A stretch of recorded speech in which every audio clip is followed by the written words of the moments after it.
சமீபத்துல ஒரு சகோதரனோட பேசி கொண்டிருக்கும் போது அவருடைய அலுவலகத்துல இருக்கிற பிரச்சனையை பத்தி சொல்லிட்டு இருந்தாரு. அதாவது இந்த காலத்துல அலுவலகங்கள்ல பரிசுத்தமா வாழ்றது ரொம்பவே கஷ்டமான விஷயம். இன்னொன்னு, ஒரு கிறிஸ்தவனாக, உண்மையான கிறிஸ்தவனாக வாழ்றது ரொம்பவே கஷ்டம் அப்படின்னாரு. நான் என்ன ஆச்சு பிரதர் அப்படின்னு கேட்டேன்.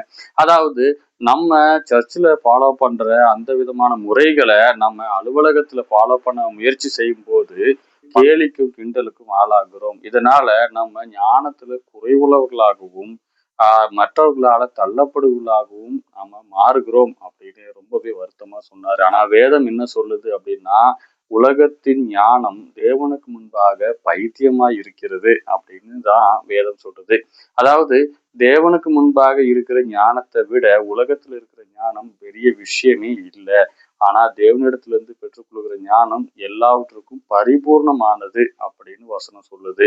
இதே போலதான் இன்னைக்கு ஆபீஸ்ல மட்டும் இல்லை, நம்ம பிள்ளைங்க படிக்கிற காலேஜுகள்ல, அதே மாதிரி ஸ்கூல்கள்ல கூட பிள்ளைகளால சரியான முறையில வாழ முடியறது இல்லை. அவங்களுக்குள்ள ஒரு பெரிய நெருக்கடி காணப்படுகிறது. இதனால இதோட ப்ராப்ளம் என்ன அப்படின்னு கேட்டீங்கன்னா, நிறைய பேர் மோஸ்ட் ஆஃப் தம் என்ன பண்றாங்கன்னா, இன்றைய கிறிஸ்தவர்கள் சர்ச்சில் ஒரு முறையும் வீடுகள்ல ஒரு முறையும், அதே மாதிரி அவங்க வேலை செய்யற இடங்கள் இல்லைன்னா படிக்கிற இடங்கள்ல இன்னொரு முறையும் பின்பற்றுகிறார்கள். ஆண்டவருடைய வருகையை பத்தி பேசும்போது இயேசு சொல்றாரு, 2 பேர் வயலில் இருப்பார்கள், ஒருவன் எடுத்துக்கொள்ளப்படுவான், இன்னொருத்தன் கைவிடப்படுவான் அப்படின்னு இருக்கு.